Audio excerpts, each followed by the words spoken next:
ஆண்டவராகிய இயேசு கிறிஸ்து நாமத்தில் உங்கள் அனைவருக்கும் மாலை வணக்கத்தை தெரிவித்துக் கொள்கிறேன். இந்த நாளிலும் நான் தெரிந்து கொண்ட தலைப்பு ஆக்கில்லா பிரிஸ்கில்லா. மொத்தமே 6 வசனம் தான் பைபிளில் இருக்குது இந்த ஆக்கில்லா பிரிஸ்கில்லா பற்றி. அப்போஸ்தலர் 18ஆம் அதிகாரம் 2ஆம் வசனம், 18ஆம் வசனம், 26ஆம் வசனம், ரோமர் 16ஆம் அதிகாரம் 3ஆம் வசனம், 1 கொரிந்தியர் 16ஆம் அதிகாரம் 19ஆம் வசனம், 2 தீமோத்தேயு 4ஆம் அதிகாரம் 19ஆம் வசனம். இந்த 6 இடத்துல தான் இவங்களை பற்றி சொல்லப்பட்டிருக்கிறது. என்ன அற்புதம் அப்படின்னா, இவங்க 6 இடத்துலையுமே ஆக்கில்லா பிரிஸ்கில்லா 3 தடவை ஆக்கில்லா பிரிஸ்கில்லா என்று சொல்லப்படுகிறது. 3 இடங்களிலே பிரிஸ்கில்லா ஆக்கில்லா என்று சொல்லப்படுகிறது. ஆகவே இவருடைய பேர் இணைந்தது போலவே இவருடைய வாழ்க்கையிலிருந்து பல காரியங்களை கற்றுக்கொள்ள பல காரியங்களை நான் பேச விரும்புகிறேன். முதலாவதாக இந்த அப்போஸ்தலர் நடபடிகள் எழுதிய லூக்கா மிக கவனமாக பல காரியங்கள் எழுதியிருக்கிறார். அதாவது முதல் ரோமன் எம்பரர் யாருன்னு கேட்டால் லூக்கா 2ஆம் அதிகாரம் 1 இருக்கு, அகஸ்துராயன். இந்த அகஸ்துராயன் காலத்தில் குடிமை எழுதப்படுது. ஏசு கிறிஸ்து பிறந்தது அகஸ்துராயன் காலத்தில். 2வது யாரு அப்படின்னா திபேரியு ராஜன். இந்த திபேரியு ராஜன் தான் இயேசு சிலுவையில் அறையப்பட்டார். அது லூக்கா 3ஆம் அதிகாரம் 1ஆம் வசனத்தில் எழுதப்பட்டிருக்கிறது. அதுக்கு அடுத்தது கால்குலா என்று ஒரு ராயன் வருகிறான். அதுக்கு அடுத்தபடியாக ஒரு ராயன் தான் இந்த கிளவுதியா ராயன். அப்போஸ்தலர் 18ஆம் அதிகாரத்தில் இவனுடைய காலத்தில் தான் கிறிஸ்தவர்களுக்கு எதிராக துன்பம் தொடரப்படுகிறது. ஆகவே இவன் ஒரு சட்டத்தை ஏற்றுகிறான், ரோமாவில் உள்ள அனைத்து கிறிஸ்தவர்களும் வெளியேற வேண்டும். ஆகவே பொந்து என்ற ஒரு இடத்தில் உள்ள ஒரு ஆக்கில்லாவும் பிரிஸ்கில்லாவும் இந்த இன்றைய துருக்கியிலிருந்து இன்றைய நாளிலே கொரிந்து என்ற பட்டணம் கிரேக்கத்திலே சுமார் 1000 கிலோமீட்டர் டிராவல் பண்ணி வராங்க.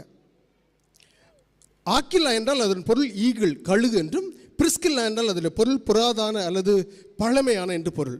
இவர்கள் இருவரும் இணைந்து இந்த இடத்திலே வருகிறார்கள். இப்போ வரும்போது 4 குறிப்புகளை நான் வேகமாக உங்களோடு சொல்ல விரும்புகிறேன். முதலாவதாக இது ஒரு வொர்ஷிப்பிங் ஃபேமிலி. இந்த 2 பேருமே ஒரு ஆராதிக்கிற ஒரு குடும்பமாக இருந்தாங்க. அவங்க தங்கியிருக்க இடத்துல ஆராதித்தாங்க.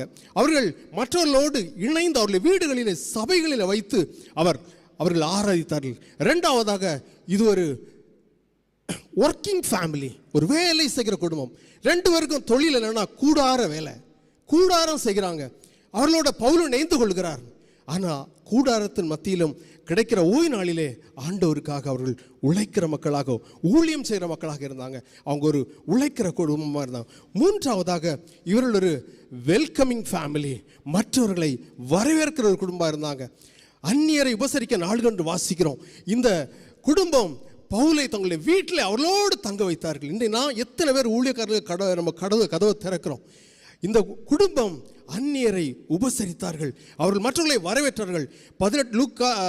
அப்போஸ்தலர் 18ஆம் அதிகாரம் 26ஆம் வசனத்தில் அப்போலோ என்ற ஒரு வாலிபன் சபையில் பேசிக் கொண்டிருக்கிறான். இவர்கள் அவனை கவனித்து பார்த்தபோது அவனிடத்திலிருந்து ஏதோ ஒரு குறை இருக்கிறது என்று